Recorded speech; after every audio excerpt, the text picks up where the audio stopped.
નમો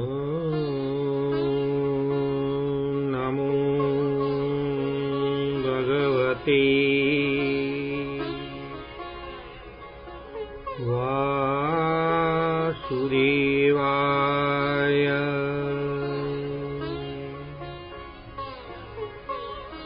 ભક્તિ શ્રી ગણેશાય નમઃ.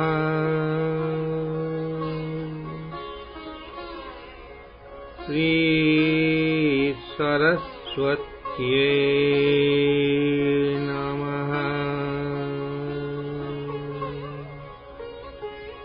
શ્રી ગુરુભ્યો નમઃ. ઓમ નમઃ પાર્વતી પતય. હર હર મહાદેવ. હર હરિ ઓમ.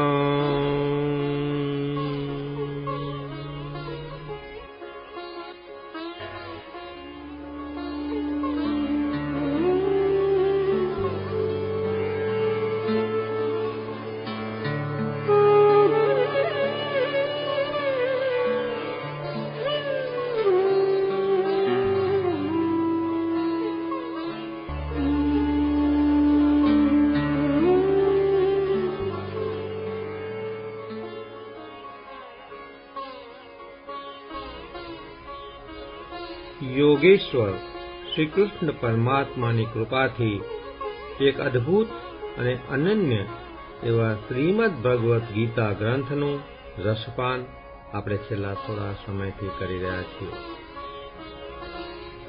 આ ગ્રંથના દ્વિતીય ષટક ઉપાસના કાંડનું વિવરણ અત્યારે આપણે કરી રહ્યા છીએ.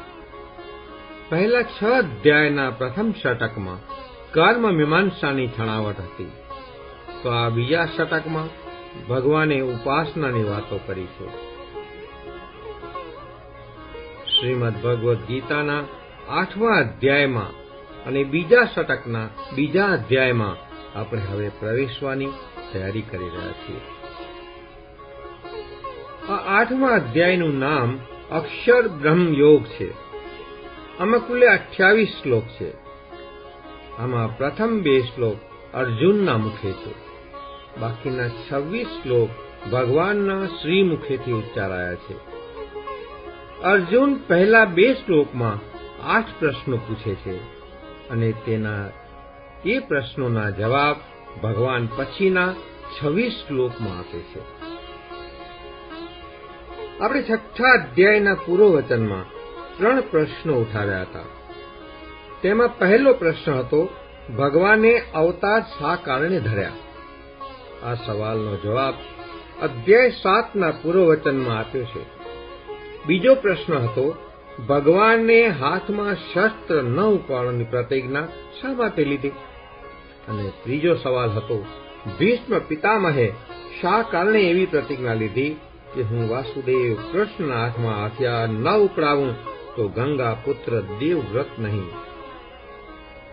જ્યારે પિતામહોને જાણ હતી કે વાસુદેવ કૃષ્ણની પ્રતિજ્ઞા છે કે હું હાથમાં હથિયાર નહીં ધરું, તો પિતામહે તેવી પ્રતિજ્ઞા કેમ લીધી કે જેથી ભગવાનની પ્રતિજ્ઞા ભંગ થાય?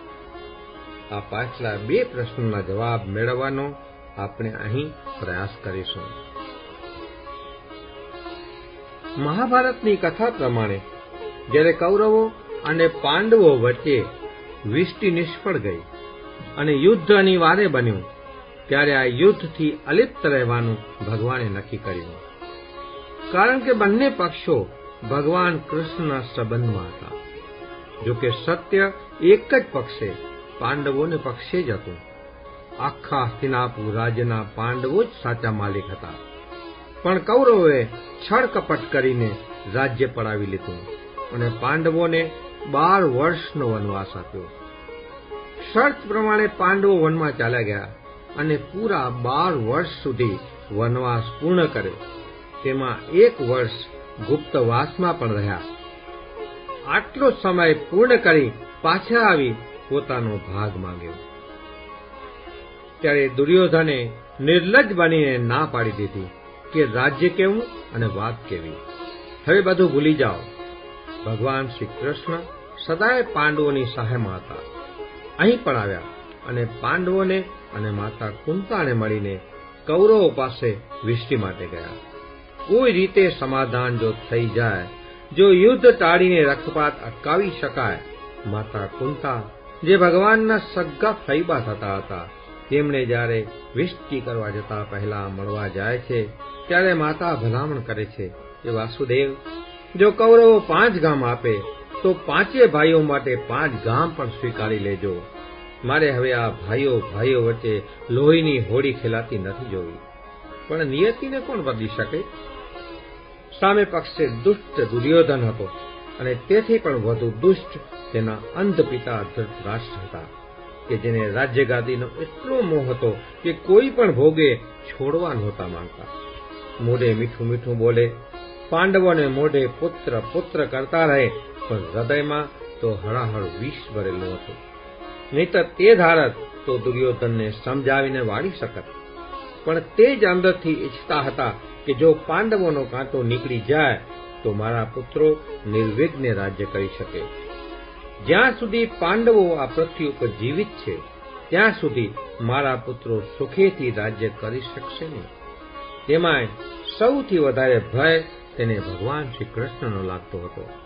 જ્યાં સુધી વાસુદેવ કૃષ્ણ પાંડવોની સાથે છે, ત્યાં સુધી તેમને હરાવવા મુશ્કેલ છે, એટલું જાણતા હતા. એટલે ઉપરથી ભગવાન શ્રી કૃષ્ણ સાથે મીઠા સંબંધ રાખતા હતા અને જ્યારે પણ ભગવાનનું હસ્તિનાપુરમાં આગમન થાય ત્યારે તેનું સન્માન જાળવતા હતા. વિષ્ટિ માટે ભગવાન શ્રી કૃષ્ણ હસ્તિનાપુર આવ્યા. ભગવાન અહીં એક દૂત બનીને આવ્યા હતા. દ્વારિકાના રાજા ધીરાજ તરીકે નહીં, પણ દુર્યોધને એક મહારાજાને છાજે તેવું તેમનું ભવ્ય સ્વાગત કર્યું. દૂર સુધી રથમાં સામે લેવા ગયો. આખા હસ્તિનાપુરને શણગાર્યું હતું. ભગવાને દુર્યોધનને કહ્યું પણ ખરું કે દુર્યોધન, હું આજે દૂત કર્મ કરવા એક દૂત રૂપે અહીં આવ્યો છું, અને દૂતના આવા સન્માન ન હોય. શાસ્ત્રોએ દૂતના અને એક રાજાના સન્માનો કરવાના જુદા જુદા નિયમો બનાવ્યા છે. પણ દુર્યોધન કહે, અમારે મન તમે દ્વારિકાના મહારાજા જ છો, અને જ્યારે દ્વારિકાના રાજા ધીરાજ અમારે આંગણે આવે ત્યારે તેનું યોગ્ય સન્માન કરવું એ અમારી કૌરવોની નીતિ છે. ભગવાન જાણી તો જાય છે કે આ દુષ્ટ રાજકુંવરને, જેને અંધ પિતાનું આંધળું અનુમોદન મળ્યા કરે છે અને જેનો સલાહકાર ગંધર્વ દેશનો કપટી રાજા શકુની, કે જે દુર્યોધનનો સંબંધમાં મામો થતો હતો, તે કોઈને કોઈ રીતે વિષ્ટિ સફળ થવા દેશે નહીં. છતાં છેલ્લો પ્રયત્ન કરી લેવામાં કંઈ ખોટું નથી. ભવિષ્યમાં સદીઓ સુધી આ ભારત વર્ષના ઇતિહાસ ઉપર વર્તમાન સંજોગોની અમિટ છાપ પડવાની છે. ભગવાન મનમાં બધું પામી જાય છે કે દુર્યોધનનો આ ઉપર છલ્લો જ પ્રેમ છે. પોતાની એકેય વાત માનશે નહીં. ફક્ત એક જ ભીષ્મ પિતામહ ઉપર ભગવાનને ભરોસો હતો કે પિતામહ જો ધારશે તો આ યુદ્ધ રોકી શકશે. બીજે દિવસે રાજ્યસભા બોલાવવામાં આવી. ઘણી ચર્ચા વિચારણા થઈ. મહામંત્રી તરીકે વિદુરજીએ હસ્તિનાપુરના મહારાજા અને પોતાના મોટા ભાઈ એવા ધૃતરાષ્ટ્રને કહ્યું કે વાસુદેવ કૃષ્ણ જે કહે તે પ્રસ્તાવ સ્વીકારી લેવામાં આખા કૌરવ કુળનું ભલું છે. યુદ્ધ એ વિનાશનો માર્ગ છે, અને જો યુદ્ધ થશે તો સર્વનાશ થઈ જવાનો છે, અને યુગો સુધી આવનારી પેઢી ક્યારે પણ આપણને ક્ષમા કરશે નહીં. દુર્યોધને અપમાન કરી કાકા વિદુર, જે મહામંત્રી હતા, તેને બેસાડી દીધા. પિતામહ પણ ગોળ ગોળ કરતા રહ્યા. સાચું તડ ને ફળ ન બોલ્યા. અને દુર્યોધને ઊભા થઈ ભગવાનને કહી દીધું કે વાસુદેવ, તમે અમારે આંગણે દૂત બનીને આવ્યા છો તે અમારું સદભાગ્ય છે, પણ તમારો પ્રસ્તાવ અમે સ્વીકારી શકતા નથી. રાજ્ય તો હંમેશા બળવાનોના હાથમાં રહે છે. રાજ્યો માંગીને કે ભિક્ષામાં મળતા નથી.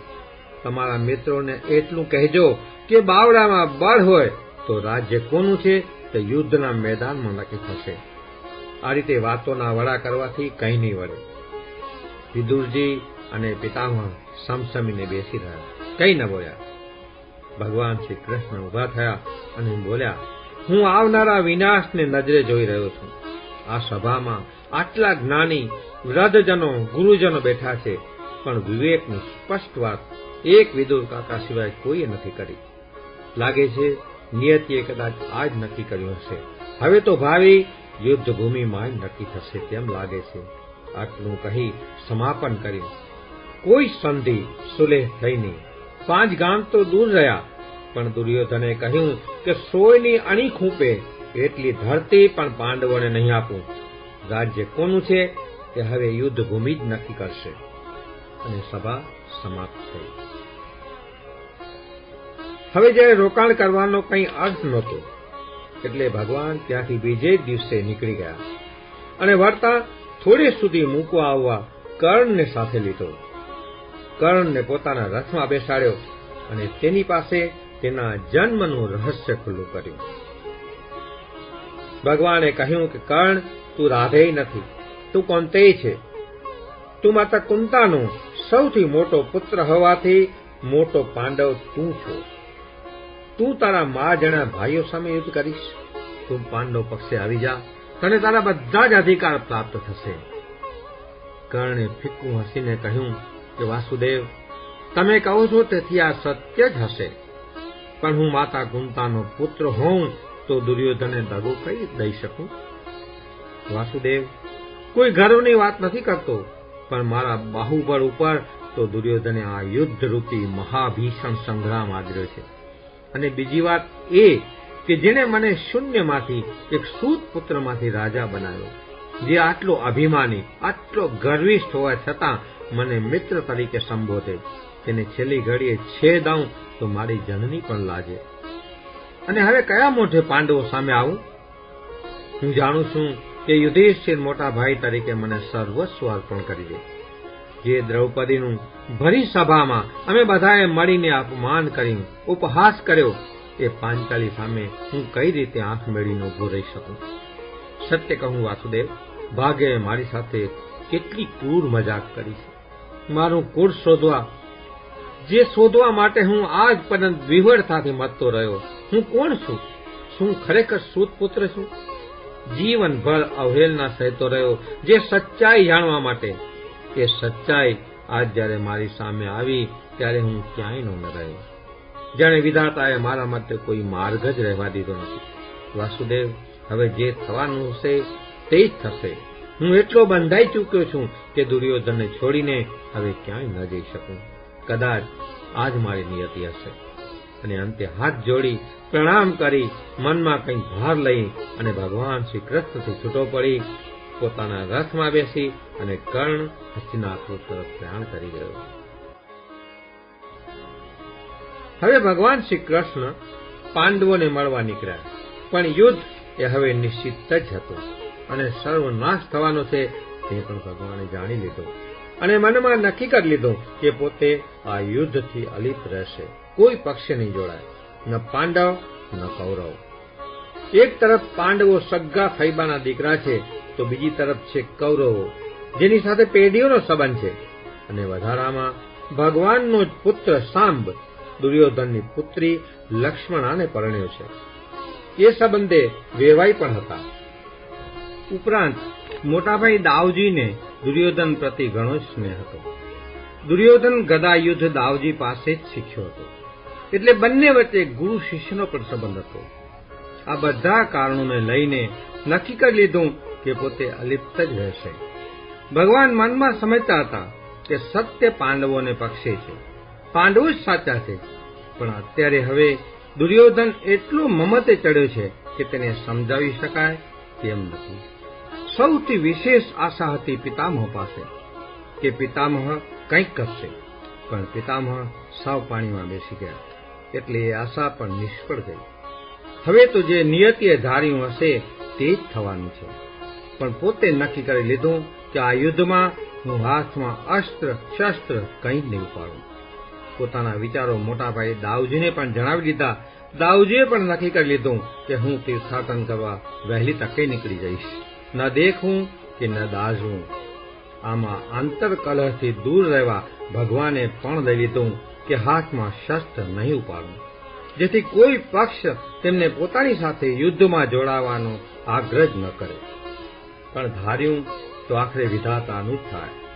તુલસીદાસજીએ રામચરિત માનસમાં કહ્યું છે કે લાભ હાનિ જસ અપજસ સબ વિધિ હાથ.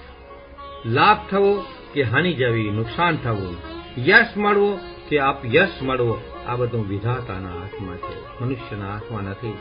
ભગવાન પણ જ્યારે મનુષ્ય અવતાર ધરીને આવે ત્યારે વિધાતા પોતાનું જ ધારેલું લડે. ભગવાનને આ યુદ્ધમાં જોડાવું પણ પડ્યું અને પોતાની લીધેલી પ્રતિજ્ઞા તોડીને એક વખત હાથમાં શસ્ત્ર પણ ઉપાડવું પડ્યું અને તે ભીષ્મ પિતામહે ઉપડાવ્યું. આપણે અહીં શ્રીમદ ભગવદ્ ગીતાનું ગાન કરી રહ્યા છીએ, પણ સાથે સાથે થોડી મહાભારતની વાતો પણ ચાલી રહી છે.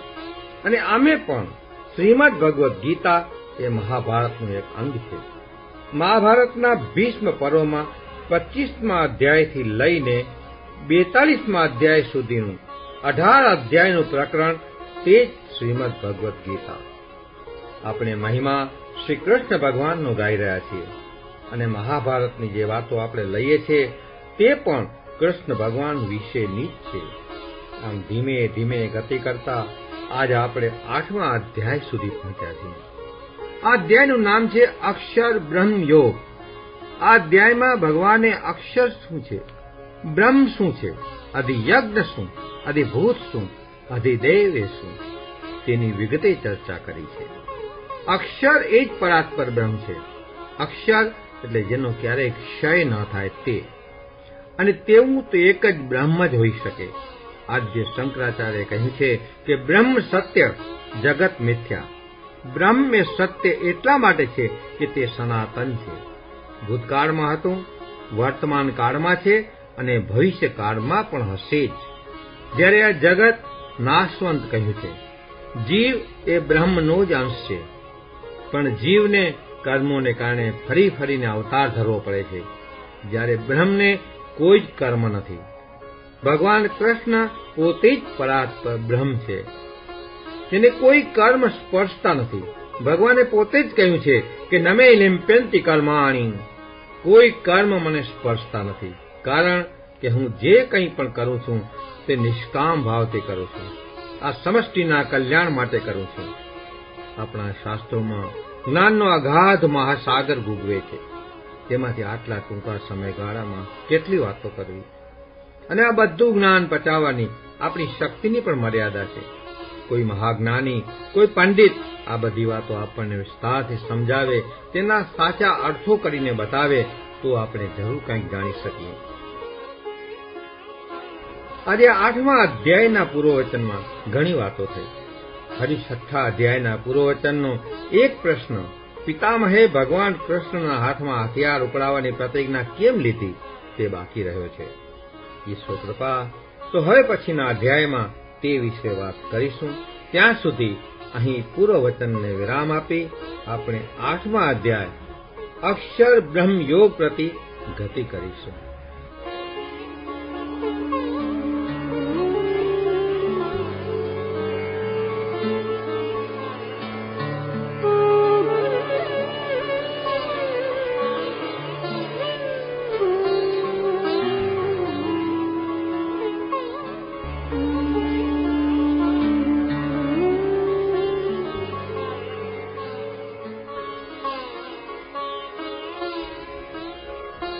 શ્રી ગણેશાય નમઃ.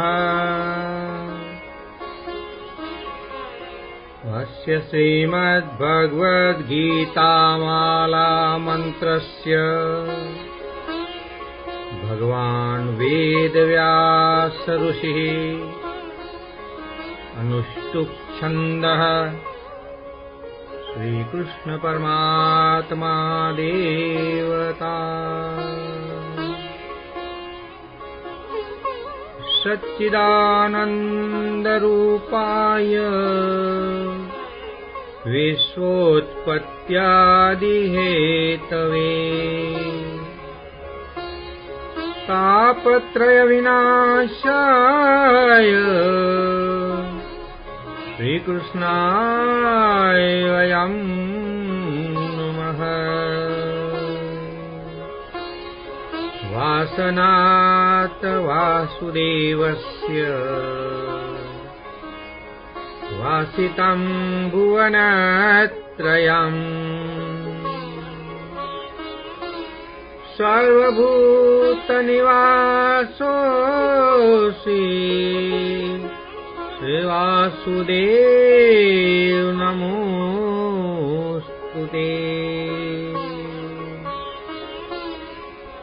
कृष्णं नारायणं वन्दे कृष्णं वन्दे व्रजप्रियम्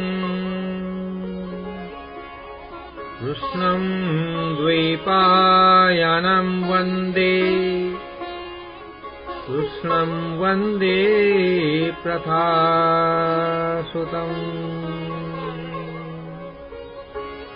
ॐ श्री परमात्मने नमः। अथ श्रीमद्भगवद्गीता अष्टमोऽध्यायः।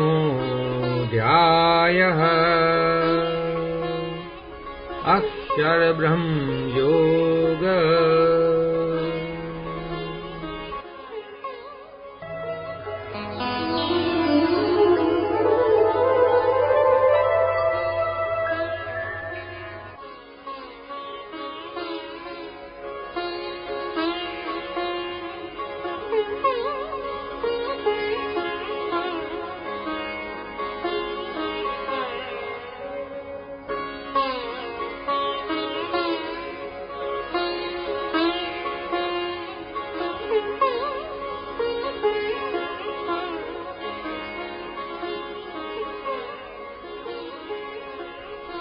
अर्जुन उवाच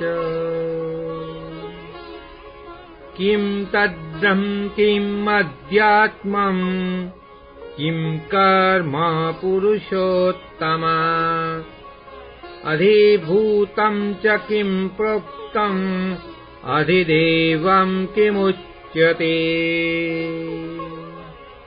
ગયા અધ્યાયના અંતમાં ભગવાને કહેલ વચનો અર્જુન હજી સમજી શક્યો નથી. તેથી ભગવાનને ફરીને પૂછે છે કે હે પુરુષોત્તમ, આપે જે કહ્યું તે બ્રહ્મ શું છે, અધ્યાત્મ શું છે, કર્મ કોને કહેવાય, વળી અધિભૂત અને અધિદેવ તમે કહ્યું તો તે કઈ રીતે સમજી શકાય? અધિયજ્ઞ કથમ કોત્ર દેહેસ્મિન મધુસૂદન પ્રયાણ કાલે ચ કથમ જ્ઞેયો શ્રીનિયતાત્મભિઃ. હે મધુસૂદન, આ દેહમાં અધિયજ્ઞ કોણ છે અને તે કઈ રીતે ચિંતન કરી શકાય?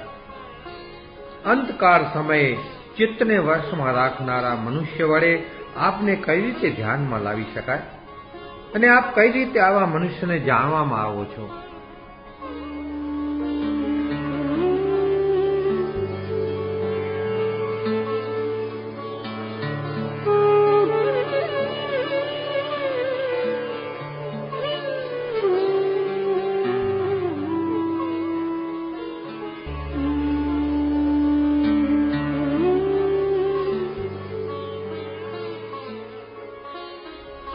શ્રી ભગવાનુવાચ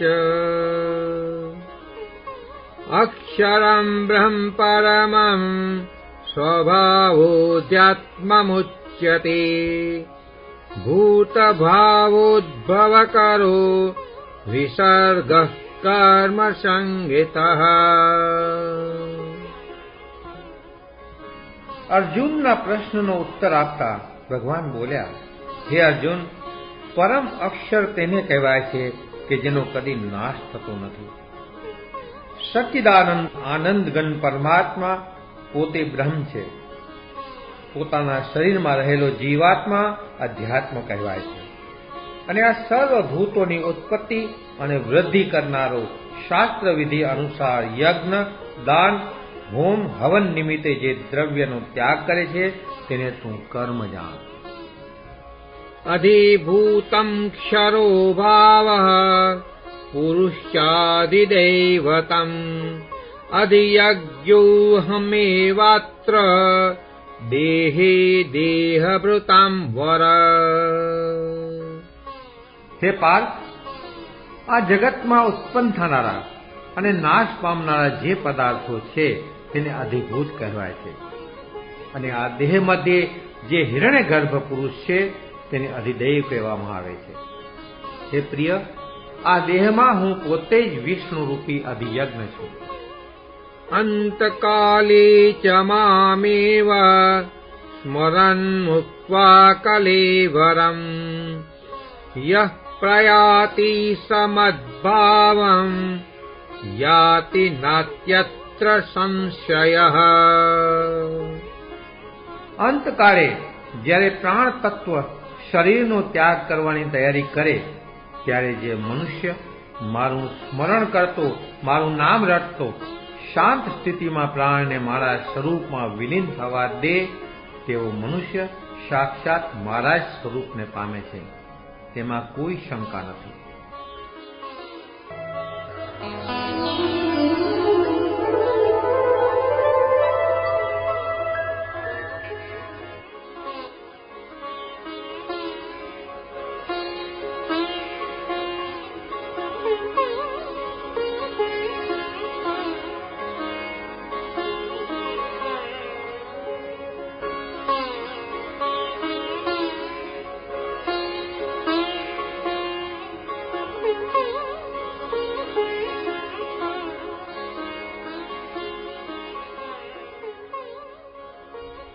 ઉપરના શ્લોકમાં ભગવાને એમ કહ્યું કે જો અંતકાળે જ્યારે પ્રાણ છૂટવાના હોય ત્યારે મારું સ્મરણ થાય, મારું નામ જીભ ઉપર આવે તો તેવો મનુષ્ય મને જ પામે છે.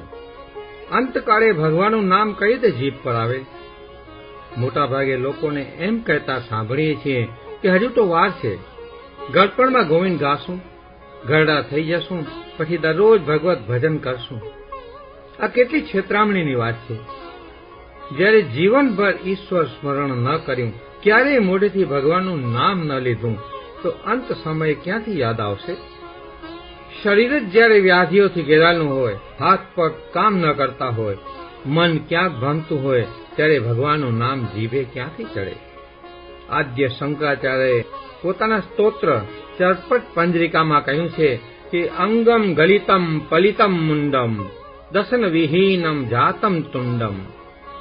અંગમ ગલિતમ પલિતમ મુંડમ દશન વિહીનમ જાતમ તુંડમ વૃદ્ધો યાતિ ગૃહીત્વા દંડમ તદપી ન મુંચતે આશા પિંડમ.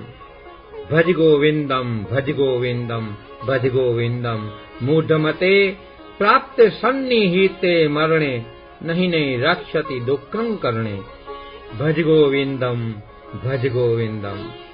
કહ્યું છે કે તારું અંગ ઘડવા લાગશે. 60 વર્ષની ઉંમર થઈ જાય પછી મનુષ્યના બધા અંગો ઘડવા લાગે, ધીમે ધીમે ધીમે ગાત્ર ઘડવા લાગે. માથાના વાળ સફેદ થઈ જાય, મસ્તક સ્થિર ન રહે, હાથમાં દંડ કહેતા લાકડી લેવી પડે, તો પણ હજુ આશાનો પિંડ તું છોડતો નથી. હજુ ધંધો, હજુ ધંધો, ક્યાં સુધી? હવે ગોવિંદને ક્યારે ભજીશ? આ ધંધો ક્યારે છોડીશ? કબીરજી એક બહુ સરસ વાત કરી કે આગે ધંધા પીછે ધંધા, ધંધે મેં ही अंधा. आगे धंधा पीछे धंधा, धंधे में ही अंधा. धंधे में जो सुमिरन करे वो ही साहेब का बंदा. जो ધંધો તો કરે પણ ધંધામાં પણ જો ભગવાનનું સુમિરન કરે એ સાહેબનો, એ ભગવાનનો ભક્ત સાચો કહેવાય. તો ક્યાં સુધી આ ધંધો લઈને બેઠો હોઈશ? હવે ગોવિંદને ક્યારે ભજીશ? એટલે સખત ભાષા વાપરીને કહ્યું કે મૂઢમતી, હવે તો ગોવિંદ ભજ, નહીતર યમના દૂતો લેવા આવશે ત્યારે તેને નહીં કહી શકાય કે તમે આવતીકાલે આવજો, હું મારો ધંધો સાચવી લાવું. યમના દૂતો કહેશે કે તારી પહેલા તારા કંઈક બાપ દાદાઓ ચાલ્યા ગયા, તો પણ ધંધો અટક્યો નથી. આ સંસાર આમ જ ચાલ્યા કરે છે અને ચાલ્યા કરશે. તારે વિના કંઈ જ અટકવાનું નથી. કહ્યું છે કે પાની કેરા બુદબુદા અસ માનુષ કી જાત, પાની કેરા બુદબુદા અસ માનુષ કી જાત, પલ મેં મિટ જાવેગા જ્યું તારા પ્રભાત. જેમ પાણીનો પરપોટો એક ક્ષણ માત્રમાં ફૂટીને પાછો પાણીનું પાણી થઈ જાય, જેમ પ્રભાત થતાં જ તારાઓ સૂર્યના પ્રકાશમાં વિલીન થઈ જાય, તારાનું તેજ દેખાય નહીં, તારા પણ ન દેખાય, તેવું જ આ મનુષ્યનું જીવન છે. એટલે જ જો સતત ભગવાનનું સ્મરણ હૃદયે રાખીએ તો જેમ ભગવાને કહ્યું તેમ અંતકાળે જીભ પર હરિનામ આવશે. નહીતર મળેલો આ મનખા દેહ એળે જાય અને ફરી ફરી જન્મ મરણના ચક્કરમાં રહ્યા જ કરીએ.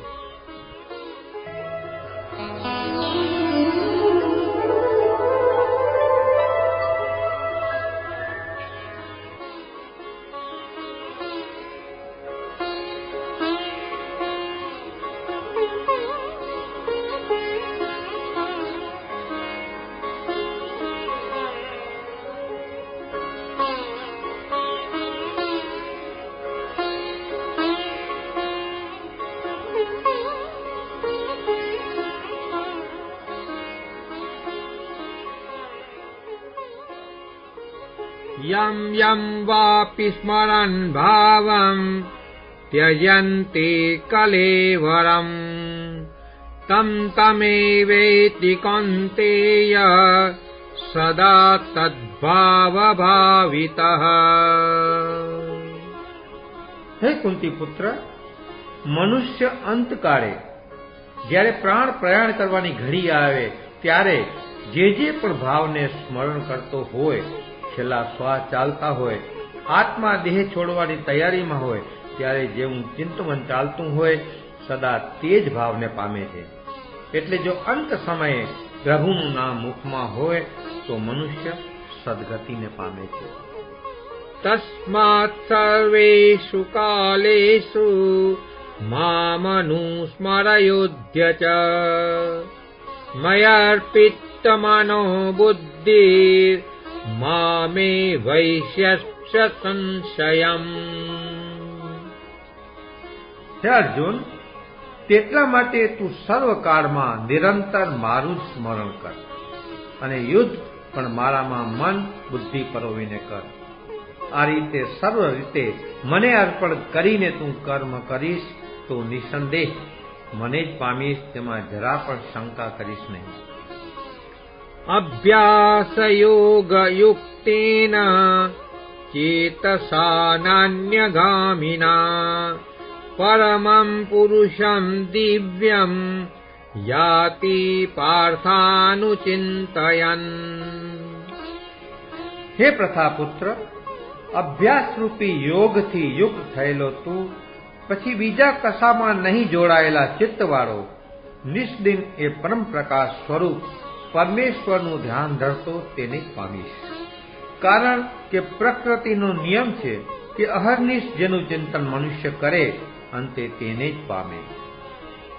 કવિમ પુરાણમ અનુશાસિતારમ અણોરણીયા સમનુસ્મરેદ્યઃ સર્વસ્ય ધાતારમચિંત્ય રૂપમ આદિત્યવર્ણમ તમસ પરસ્તાત.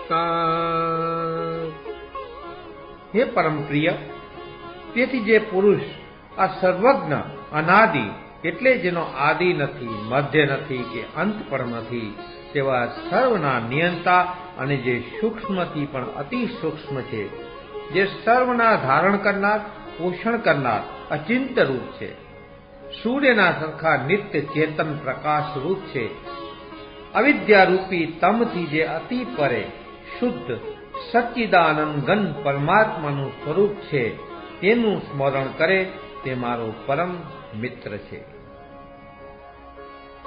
પ્રયાણ કાલે મનસાચલેન ભક્ત્યા યુક્તો યોગ બલેન ચૈવ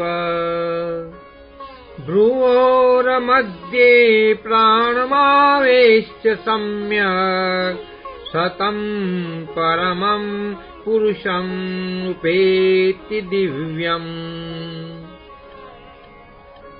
આવો ભક્તિયુક્ત મનુષ્ય અંતકાળમાં પોતાના યોગ બળથી ભ્રૂના મધ્ય ભાગમાં પ્રાણને સારી રીતે સ્થિર કરીને અને અચલાયમાન મન વડે મારું સ્મરણ કરતો તે દિવ્ય સ્વરૂપ પરમાત્માને રટતો રહે છે, તે તેને જ પામે છે.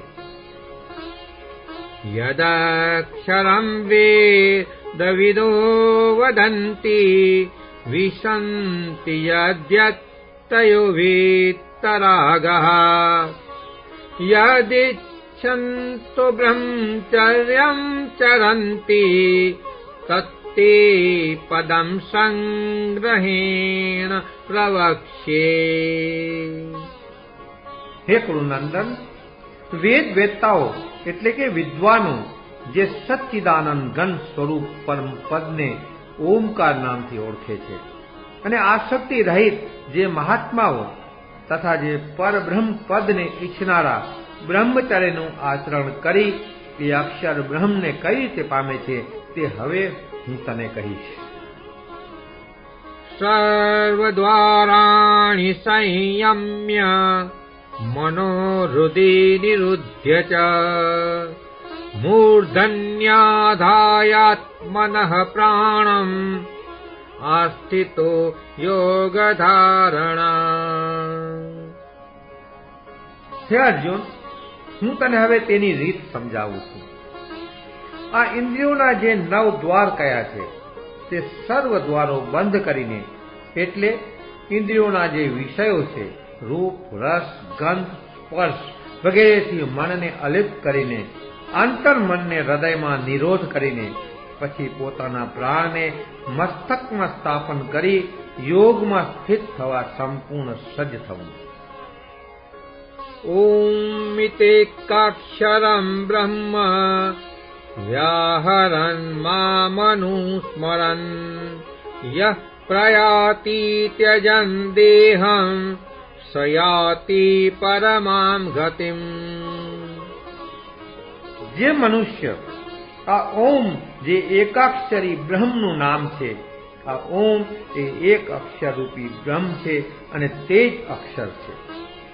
આ એકાક્ષરી બ્રહ્મ ઓમનું ઉચ્ચારણ કરતો, તેના અર્થ અને સ્વરૂપનું મનમાં ચિંતન કરતો જે શરીર છોડીને જાય છે તે અંતે પરમ ગતિને પામે છે. અનન્યચેતઃ સતતં યો મામ સ્મરતિ નિત્યસઃ તસ્યાહં સુલભઃ પાર્થ નિત્યયુક્તસ્ય યોગિનઃ.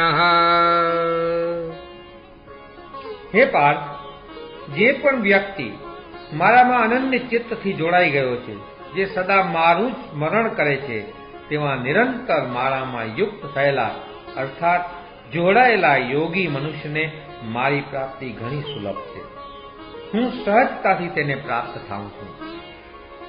મામુપેત્ય પુનર્જન્મ દુઃખાલયમ શાશ્વતમ નાપ્નુવન્તિ મહાત્મનઃ સંસિદ્ધિમ પરમામ ગતઃ. હે ભારત, તેવો મનુષ્ય એક વખત મને પામીને પછી સુખ દુઃખના સ્થાન રૂપી આ જન્મ મરણના ફેરા રૂપી ક્ષણભંગુર સંસારમાંથી મુક્ત થઈ મારા સ્થાનને પામે છે, જેથી પુનર્જન્મ રૂપી જન્મ મરણના તેના ફેરા ટળી જાય છે. આ બ્રહ્મ ભુવના લોકઃ પુનરાવર્તિનોર્જુન મામુપેત્ય તુ કૌન્તેય પુનર્જન્મ ન વિદ્યતે. કેમ કે હે અર્જુન, એટલું જાણી લે કે બ્રહ્મલોકથી માંડીને આ મૃત્યુલોક સર્વે પુનરાવૃત્તિ સ્વભાવવાળા છે, તેમાં આવન જાવન ચાલ્યા જ કરે છે. પરંતુ હે વહાલા, મને એક વખત પામ્યા પછી આ ભવાટવીના ફેરા ટળી જાય છે, કારણ કે હું કાળાતીત અને નિત્ય છું. આ બ્રહ્માદિક સર્વ લોક કાળ વડે અવધિવાળા હોવાથી અનિત્ય છે. સહસ્રયુગ પર્યંતમ અહર્યદ્બ્રહ્મણો વિદુઃ રાત્રિમ યુગ સહસ્રાંતામ તે અહોરાત્રવિદો જનઃ. હે કૌંતેય, બ્રહ્માનો જે દિવસ છે તે 1000 ચતુર્યુગનો છે અને બ્રહ્માની રાત્રિ પણ 1000 ચતુર્યુગની છે.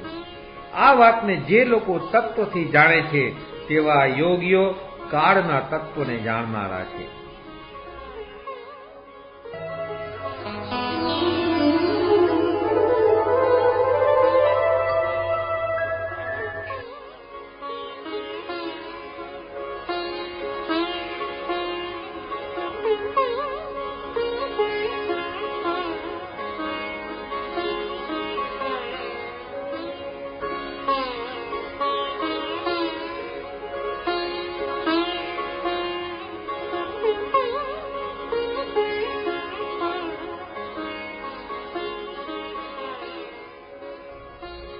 અહીં ભગવાન કહે છે કે 1000 ચતુર્યુગનો બ્રહ્માનો એક દિવસ હોય છે અને 1000 ચતુર્યુગની બ્રહ્માની એક રાત્રિ હોય છે.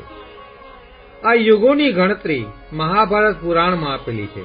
તે પ્રમાણે 4,32,000 વર્ષ કલયુગના છે, 8,64,000 વર્ષ દ્વાપર યુગના છે, 12,96,000 વર્ષ ત્રેતાયુગના અને 17,28,000 વર્ષ છે સતયુગના. આમ કુલ્લે મળીને 43,20,000 વર્ષનો એક ચતુર્યુગ થાય. આવા 1000 ચતુર્યુગ થાય તેને એક કલ્પ કહ્યો છે. અને આ એક કલ્પનો બ્રહ્માનો એક દિવસ અને એક કલ્પની બ્રહ્માની એક રાત્રિ બતાવી છે. જ્યારે બ્રહ્માનો દિવસ થાય ત્યારે આ સૃષ્ટિનું સર્જન કરે અને રાત્રિ થયે બ્રહ્માજી આ સૃષ્ટિનું સમગ્ર ભૂત પ્રાણીઓનું વિસર્જન કરે. બ્રહ્માના મુખમાંથી સૃષ્ટિની ઉત્પત્તિ થાય અને પછી કલ્પક્ષયે બ્રહ્માના મુખમાં જ લય પામે. આ ક્રમ સૃષ્ટિની ઉત્પત્તિથી ચાલ્યા કરે છે. આવા બ્રહ્માના 100 વર્ષ થાય ત્યારે બ્રહ્મા પોતે પણ શાંત થઈ જાય. આમ ફરીને અંધકાર યુગ શરૂ થાય, જેમાં એકમેવ ભગવાન આદિનારાયણ હોય, તે સિવાય બીજું કંઈ જ નહીં. જેમ 16મા શ્લોકમાં ભગવાને કહ્યું કે આખું બ્રહ્માંડ પરિવર્તનશીલ છે, જેમાં બ્રહ્મા પોતે પણ તેમાંથી અલિપ્ત નથી. શ્રીમદ ભાગવતમાં કથા છે તે પ્રમાણે એક વખત બ્રહ્માજીને પોતે જે ભગવાનના નાભી કમળમાં રહેલા છે તેનું મૂળ જાણવાની ઈચ્છા થઈ અને તે કમળની દાંડીમાં ઉતર્યા. 100 વર્ષો સુધી તેમાં ચાલ્યા. આ આપણા 100 વર્ષ નહીં, પણ બ્રહ્માના 100 વર્ષની વાત છે. આટલું ઊંડે ઉતર્યા તો પણ પાર ક્યાંય દેખાતો નથી. ત્યારે ભગવાન શેષ નારાયણે બ્રહ્માના અંતકરણમાંથી જવાબ આપ્યો કે બ્રહ્માજી, વ્યર્થ પ્રયત્ન રહેવા દો. હજુ બીજા 1000 વર્ષ સુધી ચાલતા રહેશો તો પણ મારો પાર પામી શકશો નહીં, કારણ મને ન તો આદિ છે, ન મધ્ય છે, કે ન તો અંત છે. અને બ્રહ્માજી પોતાના સ્વસ્થાને પાછા વળ્યા.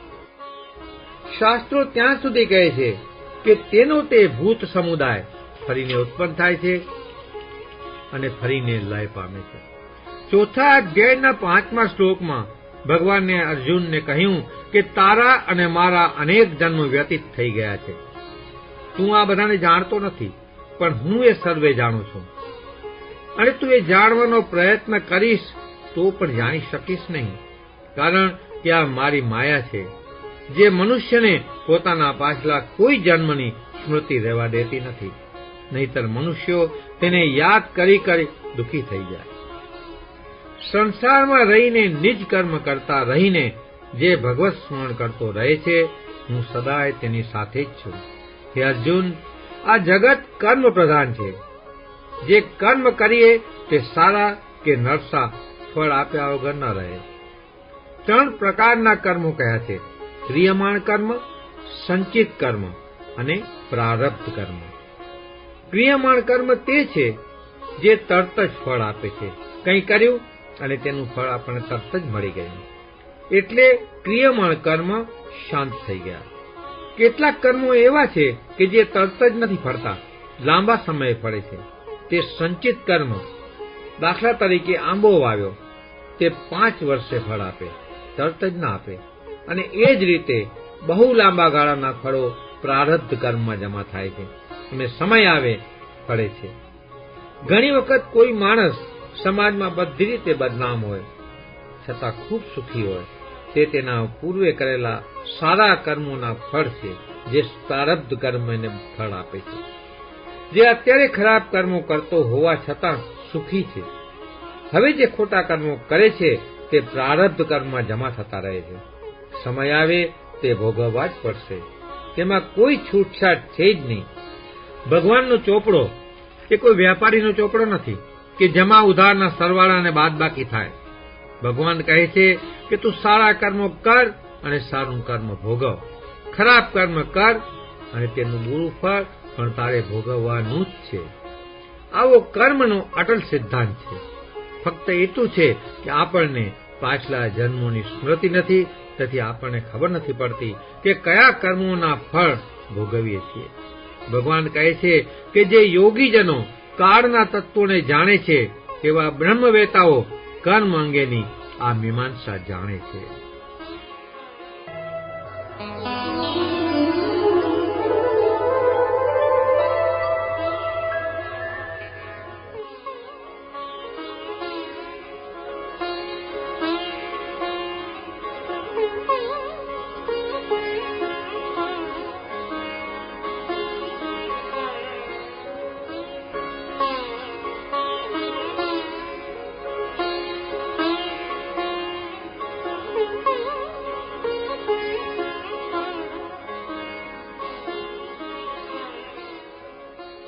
અવ્યક્તાદવ્યક્તઃ સર્વઃ પ્રભવન્ત્યઃ રાગમે રાત્ર્યાગમે પ્રલીયન્તે તત્રેવાવ્યક્ત સંજ્ઞકે.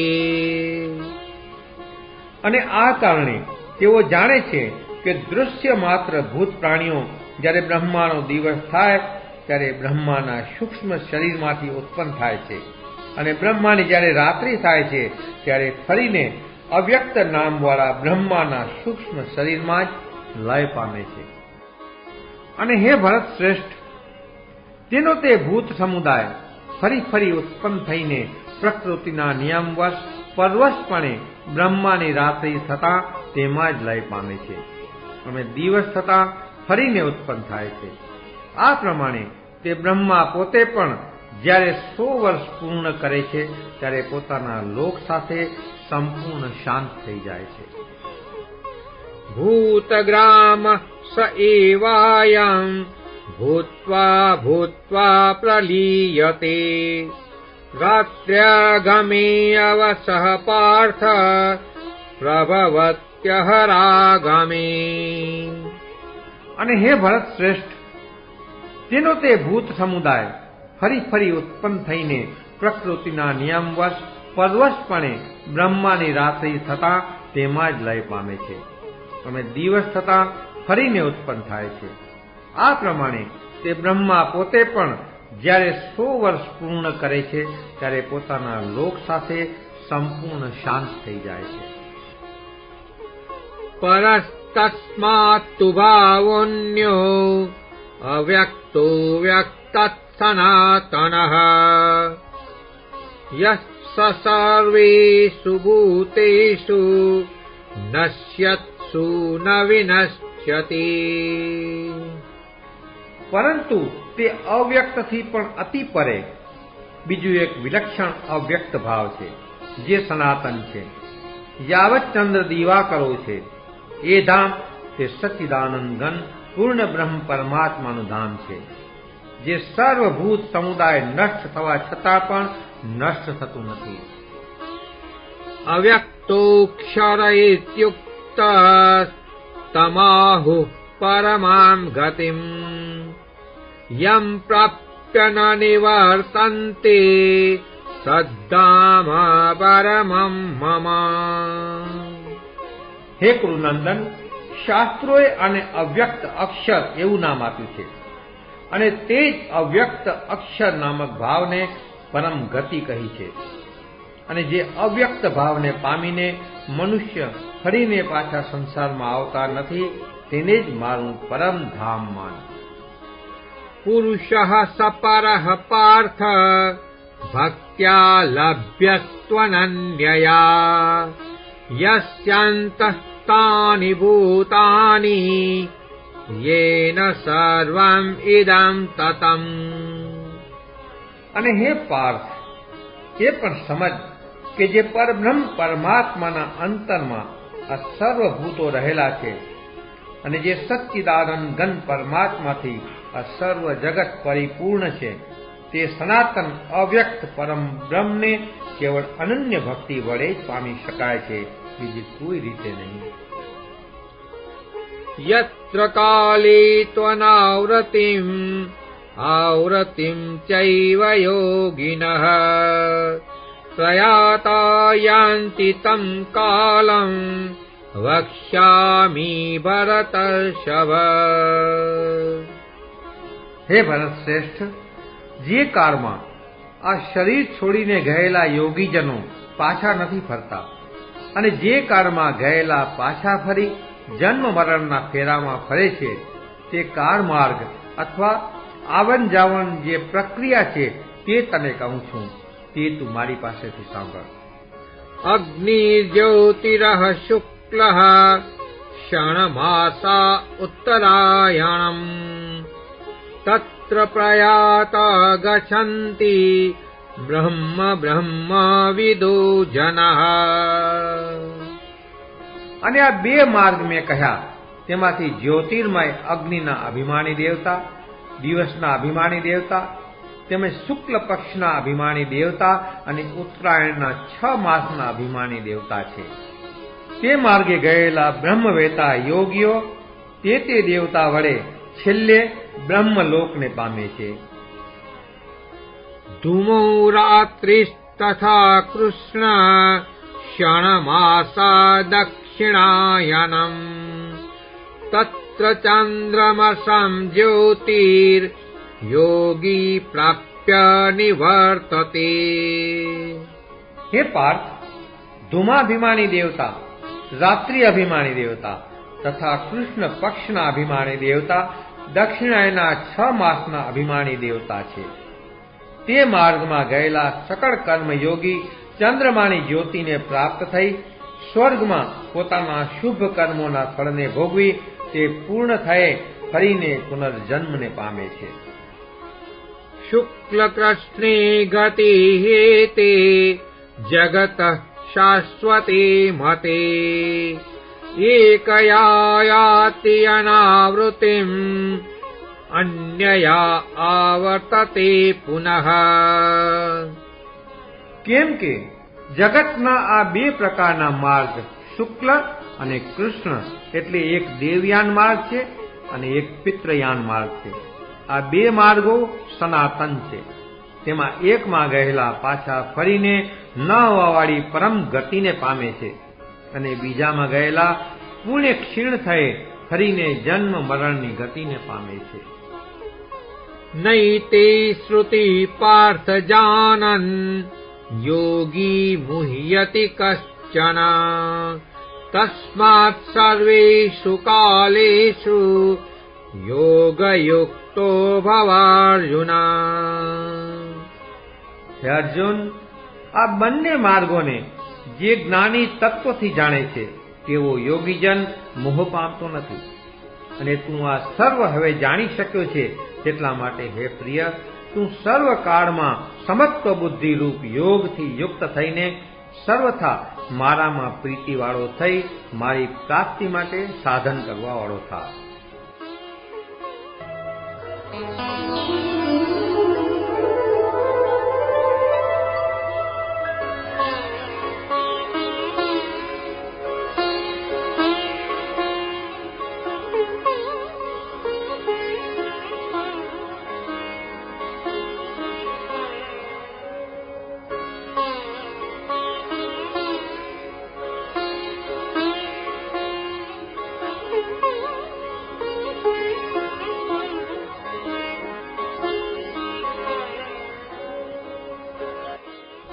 આ 8મા અધ્યાયમાં ભગવાને અર્જુનને ઉપદેશ આપીને અક્ષરરૂપ થવાની વાત કરી છે.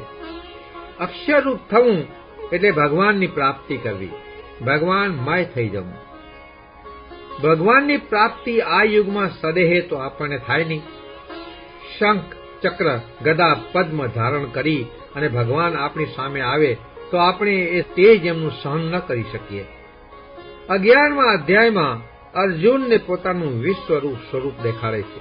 ત્યારે ભગવાન કહે છે કે તું તારા આ લૌકિક ચક્ષુ વડે મને જોઈ શકીશ નહીં. હું તને દિવ્ય ચક્ષુ આપું છું, તે વડે તું મને જો. ભગવાન 11મા અધ્યાયમાં કહે છે કે દિવ્યમ દદામિ તે ચક્ષુ, મેં તને દિવ્ય ચક્ષુ આપ્યા, તે વડે તું મારા ઈશ્વરને જો. પણ અર્જુન જેવો અર્જુન પણ ભગવાનના સ્વરૂપને જોઈને વિહવળ બની જાય છે, તે સહન કરી શકતો નથી. એટલે ફરીને જ્યારે મનુષ્ય રૂપમાં ભગવાન સામે આવે છે ત્યારે કહે છે કે દૃષ્ટવેદમ માનુષ્યમ રૂપમ તવ સૌમ્યમ જનાર્દન. હે પ્રભુ, હવે એ સૌમ્ય મનુષ્ય જોઈ અને મને શાંતિ વળી. આમ જોઈએ તો શ્રીમદ ભગવદ્ ગીતામાં ભગવાને ક્યાંય ધર્મ શબ્દ નથી વાપર્યો. ખરેખર જોઈએ તો ધર્મ એટલે કર્તવ્ય, ફરજ. પણ વર્તમાન કાળમાં ધર્મ એટલે કોઈ મઝહબ, કોઈ સંપ્રદાય, કોઈ રિલિજન તેવો અર્થ પ્રચલિત થઈ ગયો છે. એ અર્થમાં પણ જુદા જુદા ધર્મો જોઈએ તો બધાનો સાર એક જ છે. ઉદાહરણ તરીકે નીચેના દ્રષ્ટાંત જોઈએ. અથર્વવેદમાં કહ્યું છે કે શતમ હસ્તમ સમાહર સહસ્ત્ર હસ્તમ સંકિરા. 100 હાથોથી એકઠું કરો અને 1000 હાથો વડે તેનું વિતરણ કરો, વહેંચો.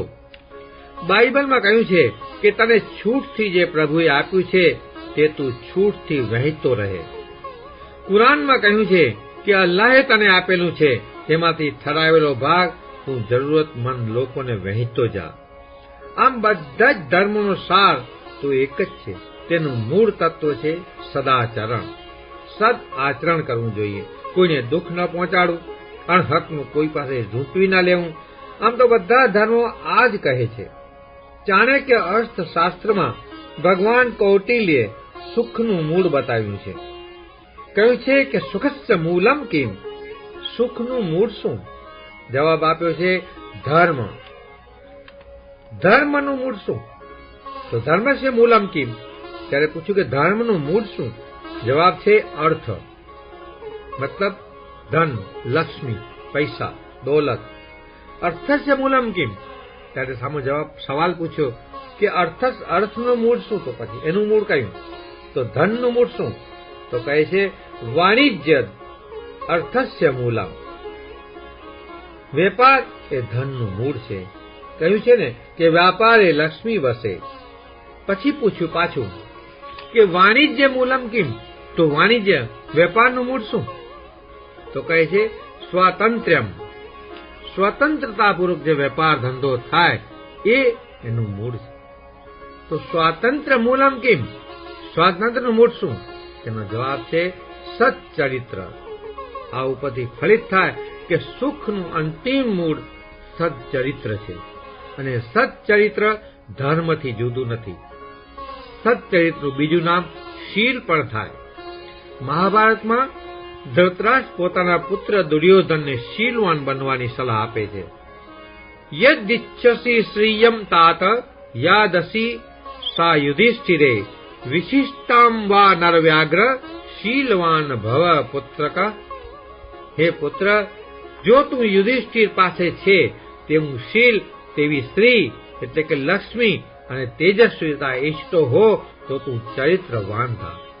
એટલે મહારાજ ધૃતરાષ્ટ્ર જેવા પણ તેના પુત્ર દુર્યોધનને એવી સલાહ આપે છે કે સચ્ચરિત્ર આચર.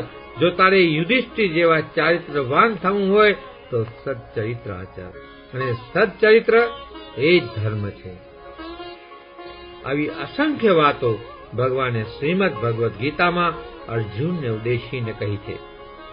આ અધ્યાયના છેલ્લા 28મા શ્લોકમાં પણ એ જ વાત કરી કે વેદો, ઉપનિષદોના પઠનમાં, યજ્ઞ કરવામાં, દાન આપવામાં પુણ્ય ફળ પ્રાપ્ત થાય છે અને અંતે તે પરમ પદ તરફ દોરી જાય છે.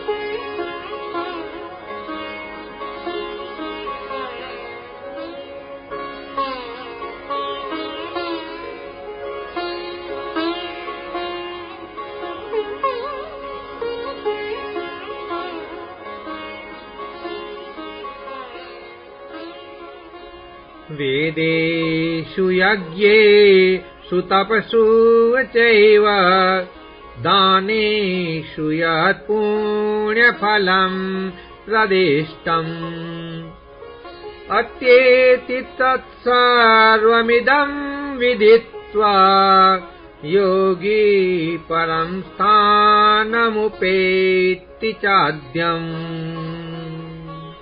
કારણ કે યોગીજનો આ રહસ્યને તત્વથી જાણીને વેદોના પઠનમાં, તપ કરવામાં અને દાનાદિ કરવામાં જે પુણ્ય ફળ કહ્યું છે તે સર્વને પામીને દૃઢ નિશ્ચયથી બધાથી પર થઈ સર્વ માર્ગ ઓળંગીને પરમ પદને પામે છે.